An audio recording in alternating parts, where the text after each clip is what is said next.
I've had several people ask me about a video for making hammocks, so I thought I would share my absolute easiest way to make hammocks. And that's with these pre-cut packs of fabric. You can get these at Walmart, you can get them at Hobby Lobby, Joann, Fabric and Crafts. I think you can probably get them at places like Spotlight overseas, I'm not sure. But they're made for quilting and all the fabrics kind of go together. And they're often sold like wrapped in a ribbon. This was a 5-piece bundle right here. I've already let my children unwrap it, so I can't show you that. I have a picture I will put here. But it is, as you can see, 18 inches by 21 inches or 45.72 centimeters by 53.34 centimeters. And the nice thing about these is since they're pre-cut, they're already measured out. You don't have to do any of that. You literally can just sew them together, which is what we're going to do in this video. And I'm going to show you how I sew them together to make hammocks. And I'm going to show you a way to make your hammocks so that you can hang them without having to use those metal grommets or little loops of fabric. You can still do that if you really want to. However, I find this method prevents my hammocks from getting chewed. So let's get started.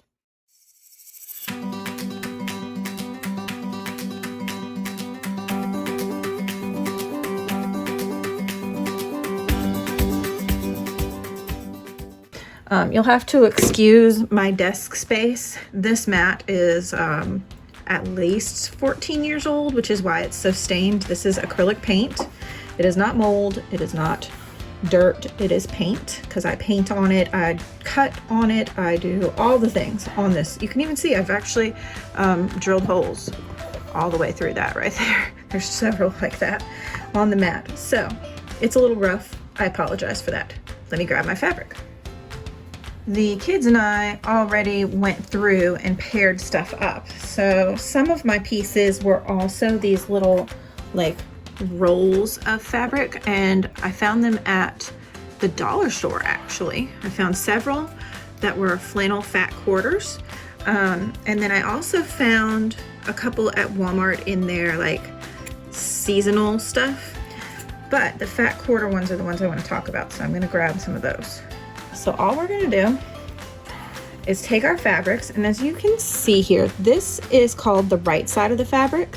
It's the side that has the printing on it, and if you look at it in comparison to the back, you can see that the back is very faded. That's the wrong side of the fabric.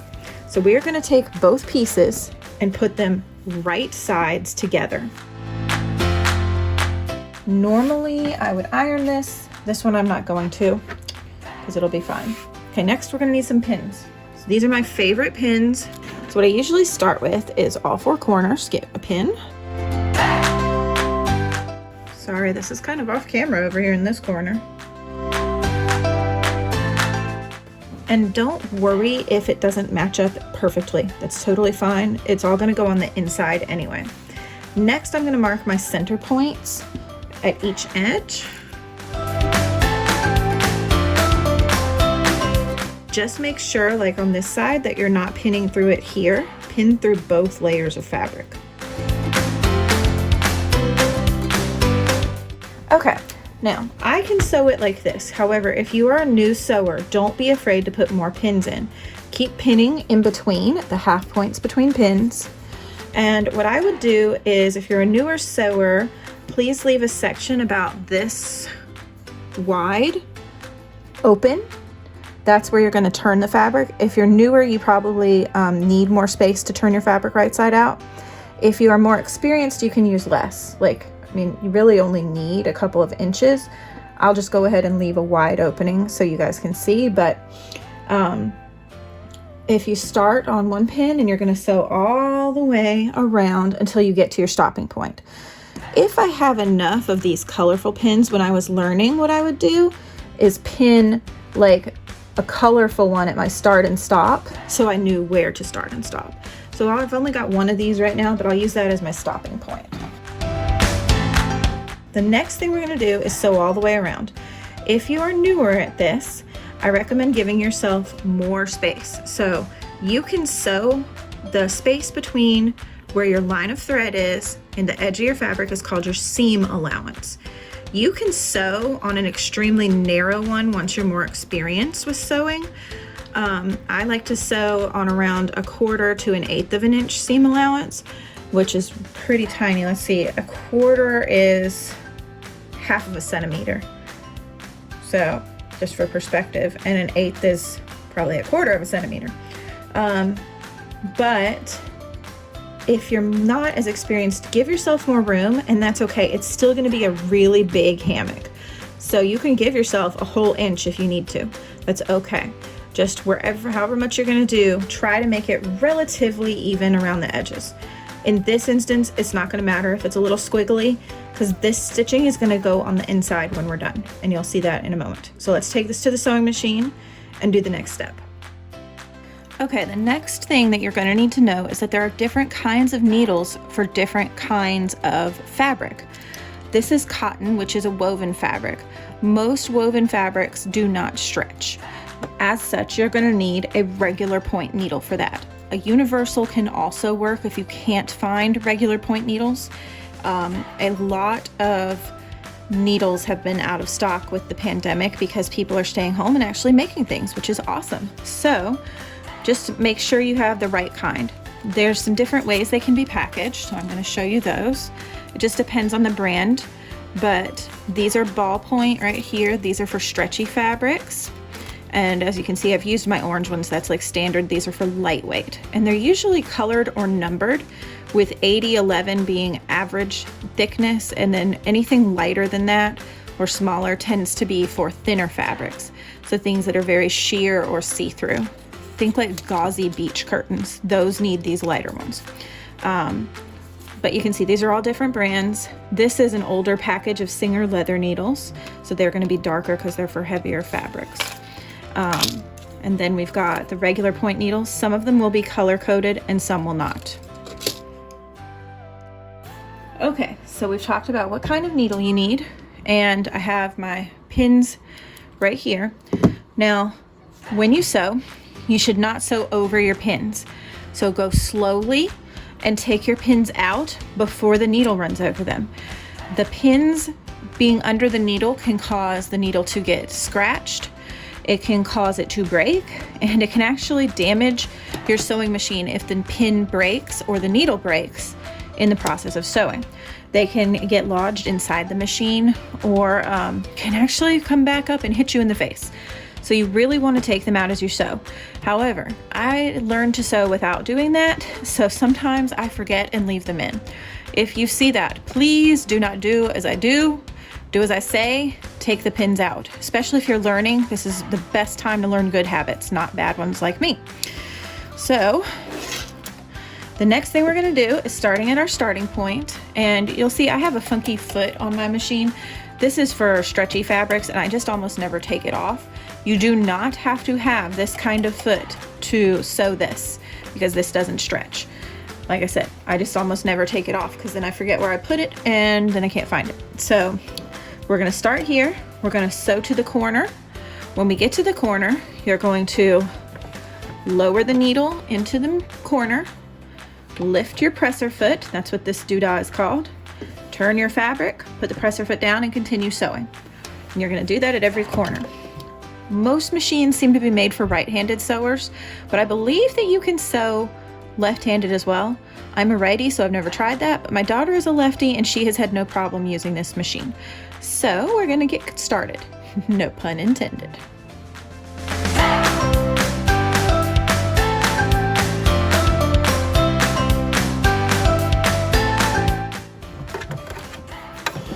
So you can hopefully see that my needle is down. This part's the part that takes the needle in and out, so it's down. We're going to lift the presser foot. There's a lever on my machine here. It may be on the back for your machine that lifts the presser foot up, so there's a gap that you can see. We're going to turn the fabric, and we're going to put the presser foot back down and continue sewing. Now, one thing I wanted to mention, what was it I was going to mention? I don't know. If I think of it, I'll tell you. I remembered. Okay, so one thing you can do to try to gauge if your fabric is the correct distance away from it. Most machines have this little guide on it. You can get little magnets that you clip, but another thing you can use is the side of your presser foot. I usually line mine up to the edge of my fabric, and that helps me. In this case, my fabric is actually a little overlapped, so I've got it kind of, I can feel underneath, lined up with that. That helps to make sure that you're on both pieces of fabric and you're sewing in a relatively straight line.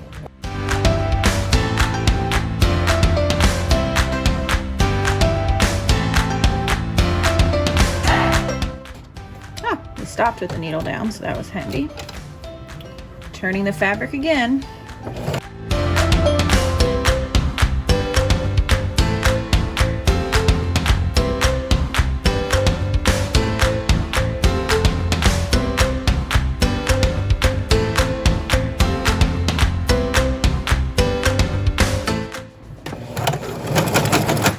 Something's wrong. What have I done? Okay, seam ripper. So I'm gonna leave this in because I think it could be helpful, but let's say somehow your fabric gets caught. You heard that funny noise that my machine just did. My thread is doing some sort of catching and my machine is trying to eat my fabric, pull the fabric into these little teeth here. Those are called feed dogs. Don't know why, I didn't name these things, but seam ripper. This guy's from the dollar store, I believe, and it came with a tape measure. And what we're going to do is just cut the threads up against these feed dogs so we can pull the fabric out. It's kind of tricky, just be slow and careful. And if you cut the fabric by accident, don't panic, it'll be all right. Okay, so now I've gotten it out.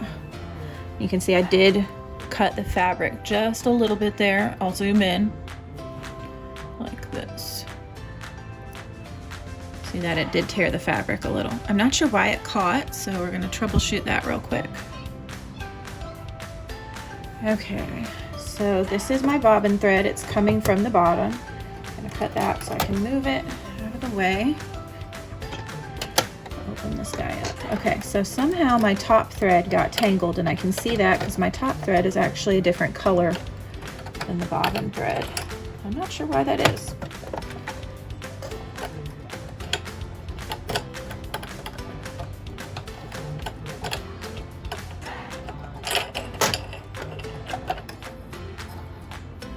Okay, bobbin thread is out. So I'm not sure why it got tangled. It may be because I really need to desperately vacuum, but it looks like there's actually a knot in my thread. Don't know how that happened. Stuff happens sometimes. Keep your machine manual on hand so you know how to take things apart if you need to, and don't panic.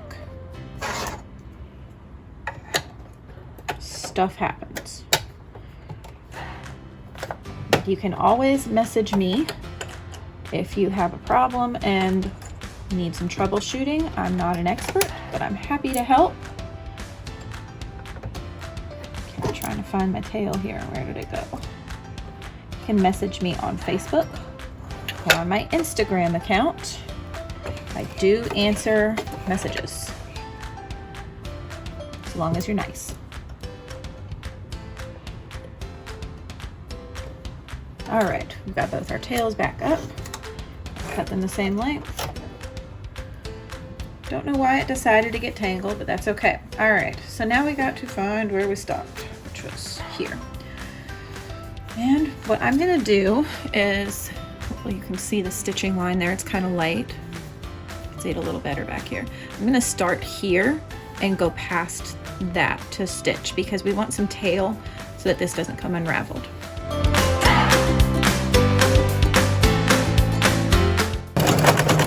Nope, it's doing it again. Something is not right. Oh, I feel really silly. I'm gonna show you what was wrong. Turn the angle here. So my machine's a beginner machine. I got it secondhand off of Facebook Marketplace several years ago because I needed one with a specific kind of stitching for the sewing I was doing, which is these. That's neither here nor there. Because it's a beginner machine, it has guides to thread it, and if you look, it came unthreaded. If your machine is not threaded properly, it can't sew properly because it can't keep the thread the right tightness or tension. And if that happens, it will mess up. So let's see if we can get it out again. Try a second time. Maybe I can do it without having to take it apart this time. There we go.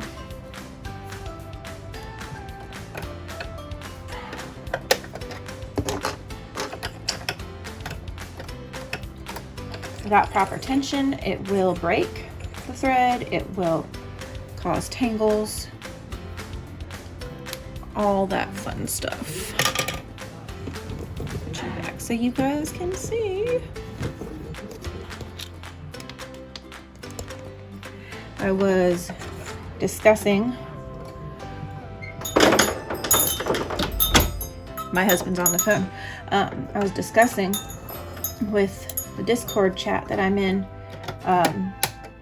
neutral terms, since you never know who's watching your videos, and I, as a habit, say guys. All of my friends growing up were male. I didn't really have very many female friends, and so I've grown up saying guys, but I know that that is not exactly encompassing everyone. But being Southern, I was also raised that using terms like y'all, which is a very Southern term, was also just like uneducated, and so I never said it, and it's not a habit, so I tend to say guys.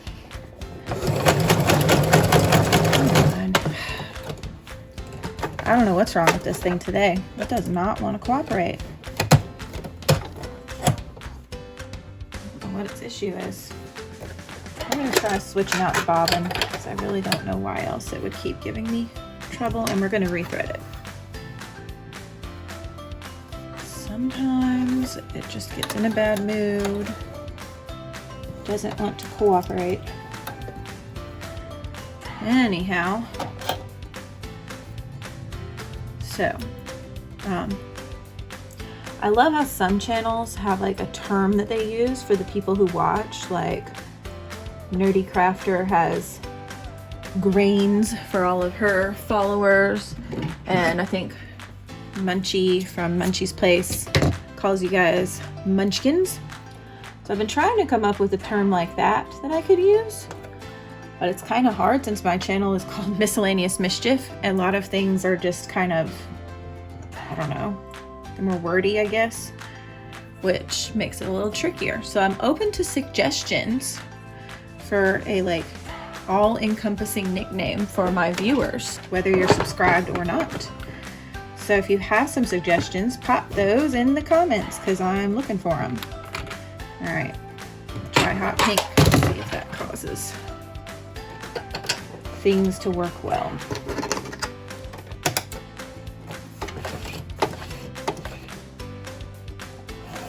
For my machine, you have to pull both threads up when you start to sew. Just makes things easier. That's what the machine manual says. So that's what I always do. Now I got to remove all these little threads because I don't want the machine to catch on those and then have the same problem over again. Even sewing machines have off days. All right, my friend, don't fail me now. Hopefully he will be happier. Here we go.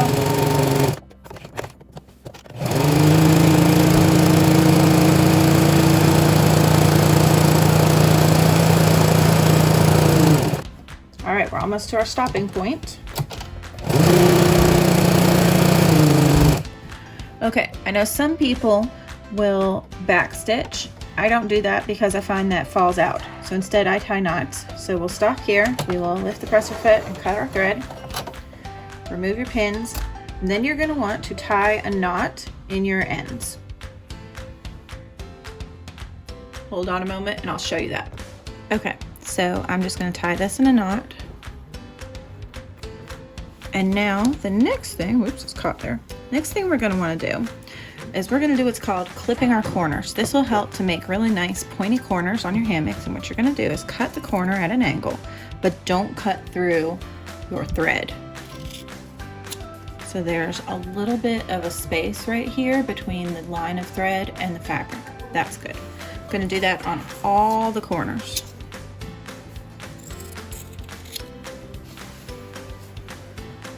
Don't worry about these long pieces. They will all be on the inside when we're done. Okay. Next, we're going to turn the piece right side out.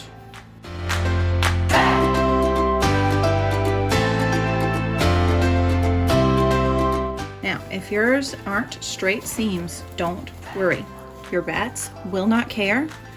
They are not perfectionists like we are, and they will be happy with anything you do unless they're just little ungraceful beasties, because some rats I know don't love hammocks. And that's okay. All right, we got a thread sticking out here. We're gonna go ahead and pull that really tight and clip it, and it'll pop the end into the material. Now, to get these corners out, I like to use my scissors to keep them closed. And just kind of push them along your seam and poke it into the corner, and it will push the corners out. Really nice. See that? Look at that nice corner, as opposed to like this one. See the difference? You can do that with any corner.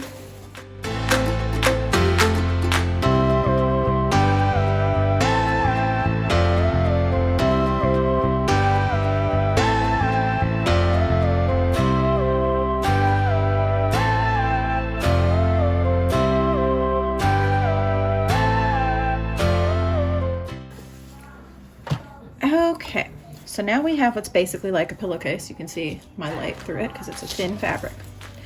Now, you could leave it like this, but you'll notice that the seams kind of want to fold in on themselves. Some people press it. I don't bother with that, but I do kind of finger roll the edges out like this, so they're nice and flat. And you can pin along the edges. That will help the material to lay flat, so that you can do what's called top stitching. This, especially if you are selling hammocks, please do not sell them without doing this because it's extremely unprofessional. And if you're going to sell them without top stitching, they should be priced appropriately. They should not cost as much. There's lots of people who sell hammocks. That's cool. I have yet to ever make money selling things. It doesn't work out for me. No matter how much I try the whole hustling thing, it just doesn't work. But if you can do it, more power to you.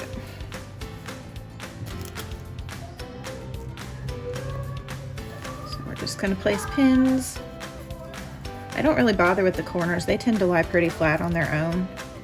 So I don't usually pin those. Just these long, straight areas. Alright, so now this is the area where we turned the piece right side out. You're going to want to tuck all your little threads in and just gently push on those corners, and it'll roll under. Grab it kind of in the middle and put a pin there. And then do the same thing kind of close to the edge. It doesn't need to be right on the edge, but a little farther away on both sides. I'm sorry, this isn't the greatest angle for you all to see what I'm doing. Haven't figured out. I really probably need to rig a way to film from the ceiling down for this sort of thing, but I haven't come up with a good way to do that that doesn't cost a small fortune yet. That seems to be like a pro YouTuber thing. To look into some ways to do that. If anybody has any suggestions for that don't cost a fortune, we're talking like preferably less than $200, maybe less than $100 if that's even possible. Put those in the comments below. All right, last edge. If you need more pins, don't be afraid to use more pins. It never hurts anything. I'm of the opinion there is no such thing as too many. And I find that really helps, especially when I was a beginner, to use more pins. So do what's comfortable for you. All right, and I usually try to find my opening, which is right here. And that's where I will start sewing, is from a little before that, so that I make sure that that part at least I catch in my stitching. For this, you're going to want to stitch a little closer to the edge, for this part, at the least for where you're covering up your opening where you turn your fabric. After that, if you want to deviate and go a little wider, that's fine.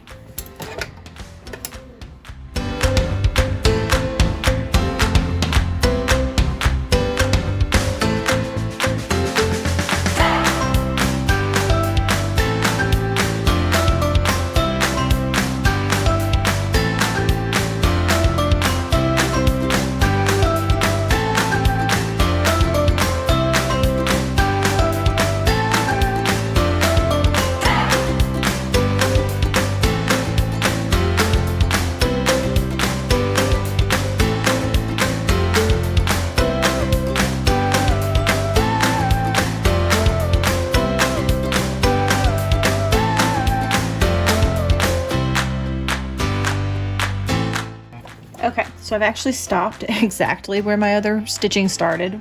If that doesn't happen, just stop a little after it, but you want to overlap a little or right there, which is fine.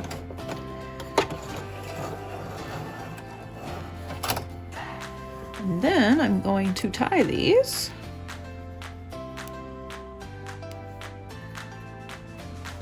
Very snugly to the fabric. So my knot is actually pushing into the fabric. I don't know how well you can see that. See that little indent? It's really tight and cut right up against the knot. Okay, now here's my pro tip for this sort of project. We're gonna quilt it, and that is literally gonna mean we're gonna run stitches up and down the fabric. This is critical for rats because it helps prevent chewing. If you're making these for ferrets, you probably don't need to do that because ferrets don't really chew on fabric. At least in my experience, they don't.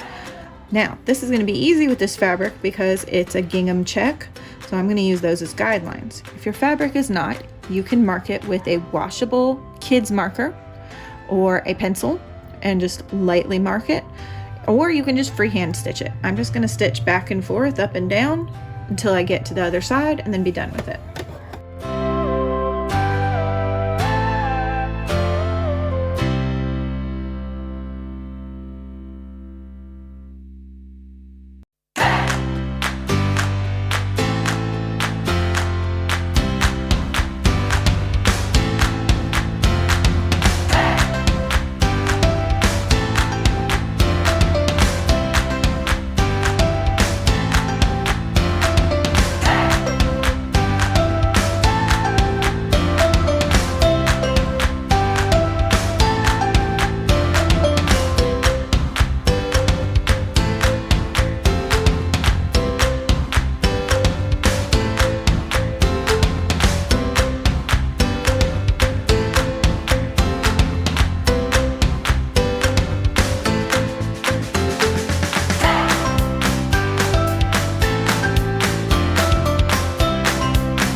Okay, my stitching is completed.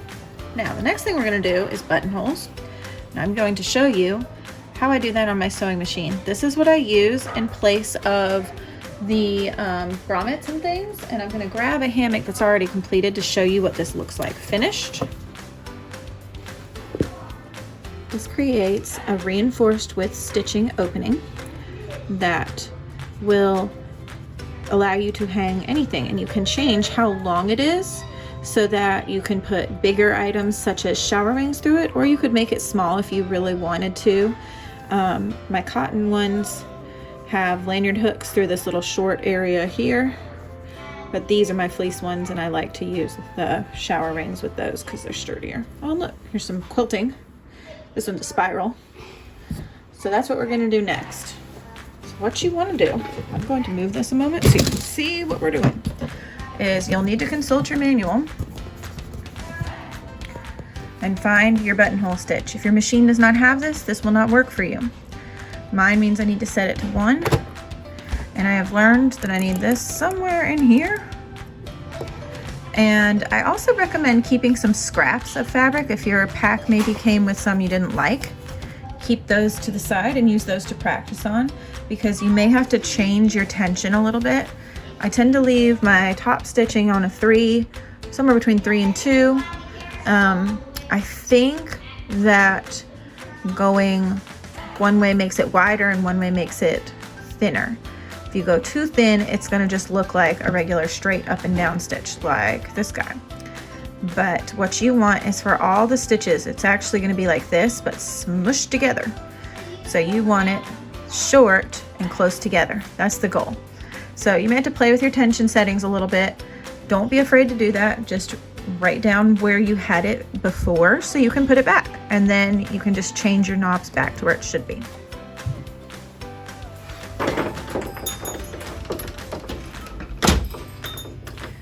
Okay, I like my buttonholes to go in the corner either this direction or this direction. Doesn't matter which way, so long as both on each side are the same, because I used to do it so it didn't matter and it bugged me. So this is how you start. You will need to consult your manual for how to make buttonholes, but in my case there's a little lever here that I pull down. Not sure how well you can see that, but it's right here and it goes back and forth.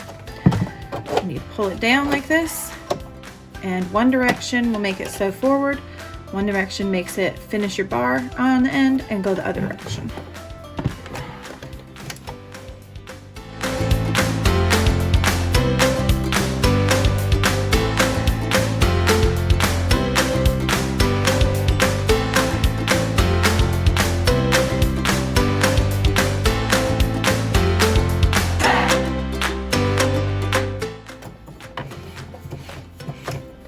Huge, but it'll still work. So if you make it too big, don't panic, it's fine. All right, now I'm going to do this on all 4 sides, and then I'll show you what to do next. But this one, as you can see, is much too long. Normally I like it about half that length. I started too far down. You should start close to the edge of your fabric.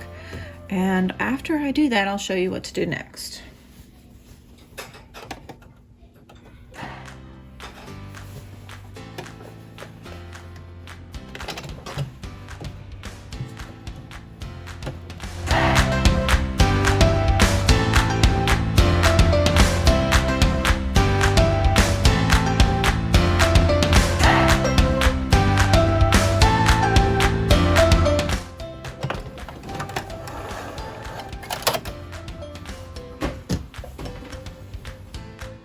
What are you doing?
Okay, I'm gonna take this to the other table because the lighting's better and I have more room. Okay, So the next thing we need to do is finish off all these little threads, and then we need to open the buttonholes. So for opening the buttonholes, you're going to use a seam ripper like we had before. And here's a little tip. If you're afraid, I'm going to cut the first one without this tip, and then I'll show you the next part. But let's see here. So you're just going to poke it through both layers of fabric. And this part here actually is a cutting edge. So you're just going to push it and it will cut. And then you have this little edge. Now, even if this frays a little bit, there's not going to be enough here to harm your rats, because that thread is literally going to be like less than a centimeter, like half a centimeter long. So it won't fray past these stitches. If you're afraid that you might cut through your stitches though, you can do this instead. Take your straight pin and put it where you need it at the ends. And the seam ripper can't cut through the straight pin. When it gets to it, it will stop. So like so, poke it through. And when it gets to it, it won't go any further. And that way you make sure you never cut through your ends. Only done that once, but it was really tragic, honestly. So now here's the one I made too big. What I'm gonna do is only cut it here. So it's really the size I need, maybe just a little longer. A little longer, it's still not quite what I need. Let's see.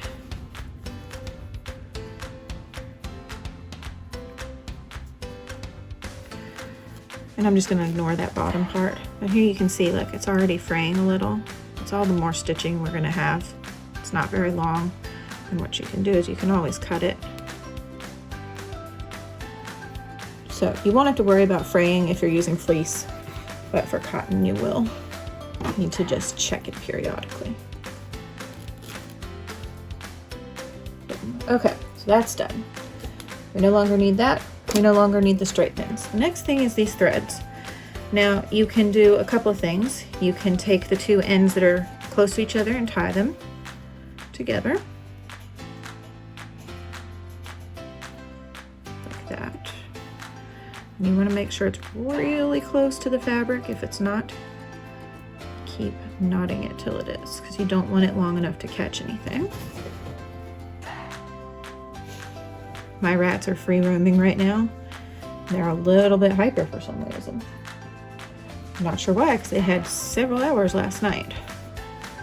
And then just clip it close to the knots.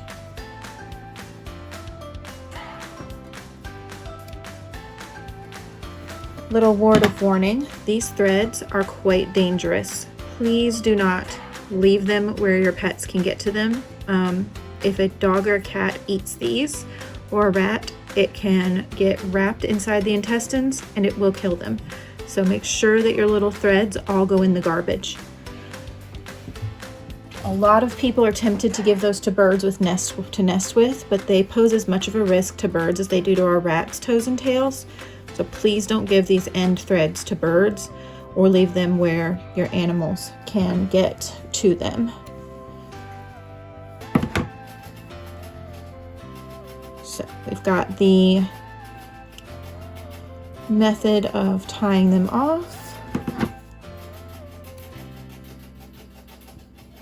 Okay, so we've got another end here. So here's another thing you can try. So because of the way stitching is done, if you pull this bottom thread, your top thread will poke through. Can you see that? And then you can just pull that thread all the way through to the other side and tie both together. Like that. You can sometimes do this with the buttonholes too, but because of how small and tight the threads are, that's a little trickier and it doesn't always work. So I can pull it. I don't know how well you can see this. And it did come through a little, but it can be hard to grab it. You can use a pin or a needle to pull it through if you want to. But if for some reason that doesn't work, like here where the thread is kind of bunched up a lot, you can use a sewing needle and you can thread this thread through the sewing needle it's frayed, just get the end a little wet. And then feed it through the fabric to the other side. And then you can tie that off too.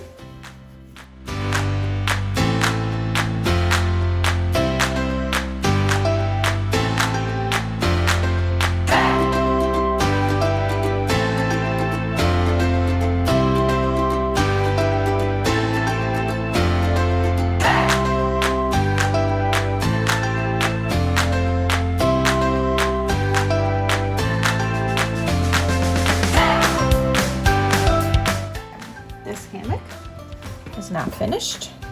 It's ready to hang in the cage. All our raw edges are enclosed. You didn't need anything special to make it. Just a pair of scissors, seam ripper, pins, and fabric. And I guess some needles and a sewing machine. You could hand sew this. I know you can hand sew buttonholes. I've never done them before, but I know it can be done. So that's something you could try. So there you have it, an easy way to make hammocks for your cage. These are just flats. I like how big these are. I'm gonna move the camera so you can see. If you were to stretch this out, it fits almost, it's almost half the cage in width. You can obviously turn it because it's a rectangle, so you could do it this way instead. And they're nice and big. That one I need to take the toilet paper they were playing with out, but this one is the same size. And all of my boys can fit in it. Even when I had 5, they could all fit in it, which I really liked. So this is super easy hammock number 1. Thanks for watching. Bye. Don't forget to like and subscribe. Leave comments below.